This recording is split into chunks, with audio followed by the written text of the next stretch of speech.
قبول صاحب میں ایک بات اور کہنا چاہوں گا اگر آپ اجازت دیں. جی جی دس 21st سینچری کا جو آغاز ہے اس سے اب تک دیکھیں تو بہت دنیا میں بڑی تبدیلیاں آئیں. 9/11 ہوا. 9/11 نے ایک طرح سے کلچرل کلیشز کو، میں اسے ریلیجس نہیں کہتا بلکہ کلچرل کلیشز کو بڑھایا. دوسرا جو اس میں ایک صورتحال پیدا ہوئی وہ یہ تھا کہ آپ دیکھیں کہ سیٹلائٹ ٹیکنالوجی اور انفارمیشن ٹیکنالوجی کی وجہ سے لوگوں کے خوابگاہوں میں، بیڈ روم میں ٹیلی ویژن پہنچ گیا اور آپ کے ہاتھ میں ریموٹ کنٹرول آ گیا. آپ ہر چینل دیکھ سکتے ہیں، آپ کے پاس انفارمیشن اب آپ کی دہلیز پر آ گئی. اور پھر ایک اور چیز ہوئی اسی 21st سینچری کے اندر. آپ دیکھیے کہ پچھلی سینچری کے اینڈ میں بھی اتنے موبائل فون نہیں ہوا کرتے تھے جتنے آج ہیں، اور اس میں SMS service, short messaging service کا جو یہ کانسیپٹ آیا، اس نے بھی لوگوں کو ایک دوسرے سے باخبر رکھنے کے لیے، آپ کے پاس امیڈیٹلی کوئی کہیں پر حادثہ ہوتا ہے اس سے پہلے کہ آپ میں سمجھ گیا. لیکن مختار صاحب اگر یہ ساری ٹیکنالوجی آ گئی، موبائل فون آ گیا، اس سے تو یونٹی بڑھنی چاہیے. نہیں، میں وہی آپ سے کہنا چاہ رہا تھا کہ اصل میں ہوا یہ کہ پبلک کی اویئرنیس تو بڑھی، لیکن جو پولیٹیکل کلچر ہے، جو پولیٹیکل پارٹیز کی اپروچ ہے، جو ان کا وے آف تھنکنگ ہے، جو ان کی وے آف کہنا چاہیے کہ پولیٹیکل کیڈر بنانے کا طریقہ کار ہے، وہ آج بھی پرانا ہے. وہ آج بھی کوڈ وار ایرا کا چل رہا ہے، اور اس کا رزلٹ یہ نکل رہا ہے کہ وہ اس ایمبٹ سے باہر نہیں نکل رہے ہیں. تو وہ پولیٹکس کو جس انداز میں لے کے چل رہے ہیں آج کے نوجوان کے ساتھ ان کا نہیں بن رہا ہے مینٹل ایکویشن، اور وہ پھر دوسرے راستوں سے، دوسرے طریقوں سے. اب آپ دیکھ لیجئے کہ ٹاک شوز کے اندر جنرلی سیریس ایشو اورینٹڈ گفتگو کی بجائے لڑائی دنگا فساد شروع ہو جاتا ہے. یہ کیوں ہو رہا ہے؟ جب آدمی کے پاس لاجک ختم ہو جائے گی. ہم اور آپ بات کر رہے ہیں، آپ کے پچھلے پروگرام میں بھی میں آیا، یہاں پر لاجیکل گفتگو ہوئی. تینوں جو آپ کے میرے مجھ سمیز مہمان تھے انہوں نے ایک دوسرے سے اختلاف بھی کیا، لیکن مسئلہ یہ تھا کہ ہم نے اپنی لاجک دی، انہوں نے اپنی لاجک دی. ایک بریگیڈیئر صاحب آئے ہوئے تھے، بیرسٹر شاہدہ جمیل صاحب آئی ہوئی تھی، ہم لوگ ڈسکشن کر رہے تھے، اور اب کسی کا بھی پوائنٹ آف ویو کسی سے مل نہیں رہا تھا، لیکن ہم ڈسکس کر رہے تھے. لیکن پولیٹیکل جب لیڈرشپ جاتی ہے تو آپ نے بھی نوٹ کیا ہوگا کہ وہ ایک دوسرے کے ساتھ ان لاجیکل بحث میں لگ جاتے ہیں. تم نے یہ کہا تھا، تمہارے لیڈر نے یہ کہا تھا. اس ٹائپ ایک اور بھی بات یہ ہوتی ہے کہ جو ممبرز آتے ہیں پارٹی کے، ریپرزینٹ کرتے ہیں اپنے پارٹیز کو، وہ کہتے ہیں نا more loyal then the king, وہ شاہ سے زیادہ ان کے وفادار ہوتے ہیں. تو ایک لڑائی جھگڑا شروع ہو جاتا ہے کہ جی نہیں ہمارے لیڈر نے تو ایسا نہیں کہا، وہ کہتا نہیں آپ کے لیڈر نے ایسا کہا. خیر ان کا طریقہ ہے اور ان کا ایک وے ہے پروگرام کنڈکٹ کرنے کا بھی اور پارٹیسپیٹ کرنے کا بھی. لیکن مسئلہ لیڈروں کا اپنی جگہ پر قائم دائم ہے. میں یہ چاہ رہا ہوں کہ جو آپ نے بات کی ابھی، تجزیہ آپ نے بالکل صحیح کیا، لیکن بڑا مایوس کن کیا. کہ مایوسی مجھے یہ ہوئی کہ اتنی آپ نے باتیں بتائیں ٹیکنالوجی کی، اور اس سے ہو یہ رہا ہے کہ ہمارے اندر اور دوریاں پیدا ہو رہی ہیں. اس کی وجہ کیا ہے؟ دیکھیے لیڈرشپ وہ ہوتی ہے کہ جو، دیکھیے آپ دنیا، تو لیڈرشپ کو یہ پتہ نہیں ہے کہ پاکستان کو یونائٹڈ رکھنے میں ایک فائدہ ہے. لیڈرشپ وہ ہوتی ہے جو جینوئنلی جس کا اسٹیک اس ملک میں ہو. پاکستان کا عالمی ہے، دیکھیے انڈین لیڈرشپ ہے، ان کی اسٹیک ان کے ملک میں ہے، لہٰذا وہ لڑتے ہیں، جھگڑتے ہیں، لیکن وہ اس ملک کو آگے لے کے جاتے ہیں. برٹن کی مثال لیجئے کہ وہاں پر کنزرویٹو پارٹی ہے، لیبر پارٹی ہے. ہمارے لیڈرز کا اسٹیک، ہمارا جو اسٹیک ہے وہ آؤٹ آف دا کنٹری ہے، پاکستان سے باہر ہے. مثال کے طور پر سب نے اپنے اپنے اثاثے باہر رکھے ہوئے. اس کی وجہ کیا ہے؟ کسی دن بھی یہاں پر کوئی کرائسس میجر کھڑا ہوگا، یہ سب بھاگ جاتے ہیں.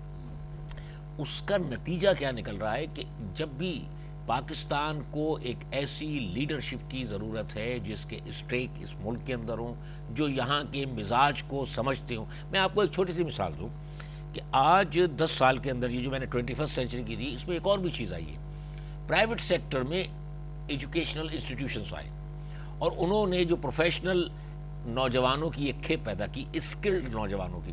آج میں جب بات کرتا ہوں، because I teach student of MBA، تو مجھے جب بڑا بعض اوقات حیرت ہوتی ہے کہ جب اسٹوڈنٹ سے میں بات کرتا ہوں، وہ کہتا ہے کہ جناب یہ جعلی ڈگری والے، یہ ہم سے کم ایجوکیٹڈ لوگ ہمیں رول کر رہے ہیں. تو میں کہتا ہوں جی آپ کے یہاں کا برادری سسٹم، اس کی وجہ سے آپ خود ووٹ دیتے ہیں، لیکن وہ بے چین ہے. وہ نوجوان جو ہے وہ بے چین ہے، اور نوجوانوں کی بہت بڑی تعداد ایک ایسی لیڈرشپ کی تلاش کے اندر ہے کہ جو اس کے اسٹیک یہاں پر ہوں، جو یہاں پر معاملات کو سمجھتی ہو، جو یہاں کے جو چیزیں ہیں ان کے بارے میں رکھتی ہو، اور پھر سب سے بڑی بات یہ کہ آنیسٹ، دیانتدار ہو، وہ دیکھتے ہوئے بڑھتے ہیں۔ اور نتیجہ یہ ہے کہ آپ دیکھیں کہ آج مجھے جو محسوس ہو رہا ہے، اور جو میں ایز اے بالکل نیوٹرلی بات کر رہا ہوں، میں کسی کا حمایت کی بات نہیں کر رہا ہوں، تیزی کے ساتھ پنجاب کے اندر تو خاص طور پر مجھے نظر آیا جو سروے، کہ وہ عمران خان کی تحریک انصاف کی طرف لوگ تیزی کے ساتھ جا رہے ہیں۔ تو اس کی وجہ کیا ہے؟ اس کی وجہ یہ ہے کہ لوگ چاہتے ہیں کہ جن کا اسٹیک ہو، جو پولیٹکس کو نئے انداز میں، پڑھے لکھے انداز میں، تعلیم یافتہ انداز میں لے کے چلے، جو عام آدمی کی بات سمجھ سکے۔ اب لوگ جمشید لیکن نسیم تحریک انصاف تو ریس میں نہیں ہے نا اس وقت، ریس میں نہیں ہے، وہ لیکن تو اب پیپلز پارٹی کی اور مسلم لیگ نواز اور مسلم لیگ کیو جو میجر رول میں، صدیوں سے لیکن جن کی ان کا خاندانی رول، سیاست، پیشہ ور سیاستدان جو ہیں ان کی یہ لیکن ان کے ساتھ چل جو رہی ہے۔ پرابلم آ رہی ہے، دیکھیے آج کیا جو میڈیا نے کام کیا ہے وہ یہ کیا ہے کہ ان تمام لیڈرشپ کے، دیکھیے پہلے ہوتا یہ تھا کہ آپ ایک اسٹیٹمنٹ دیتے تھے، اخبار میں چھپتا تھا، آپ کہتے تھے رپورٹر نے میرے بات کو خلل کر دی۔ آج تو آپ ٹی وی پر بیٹھ کر آپ جو کچھ کہہ رہے ہیں وہ نظر آ رہا ہے، لوگ سن رہے ہیں۔ آپ نے اسٹیٹمنٹ کی بات کی، ابھی شہباز شریف صاحب کی دیکھیے بڑا فنی بات ہے یہ، شہباز شریف صاحب کی اسٹیٹمنٹ آئی کچھ دن پہلے، اس کے بارے میں آپ دیکھیں، یہ ایک وفاقی ملک ہے، ایک فیڈریشن ہے جی، اور اس کے اندر فیڈریٹنگ یونٹس ہیں جن کو ہم صوبے کہتے ہیں، وہ مل کے ایک ملک پاکستان بناتے ہیں۔ تو ان کی تو ہم آہنگی بہت ضروری ہے۔ یہ تو ایک گاڑی کے 4 پہیے ہیں، یہ تو ساتھ اور سینکرونائز ہو کے جب تک نہیں چلیں گے تو بڑا پرابلم ہو جائے گا۔ بالکل۔ تو یہ کیسا بیان تھا شہباز شریف دیکھیے صاحب مجھے کا؟ بڑا اس بیان کے بعد حیرت بھی ہوئی ہے اور بہت افسوس بھی ہوا ہے۔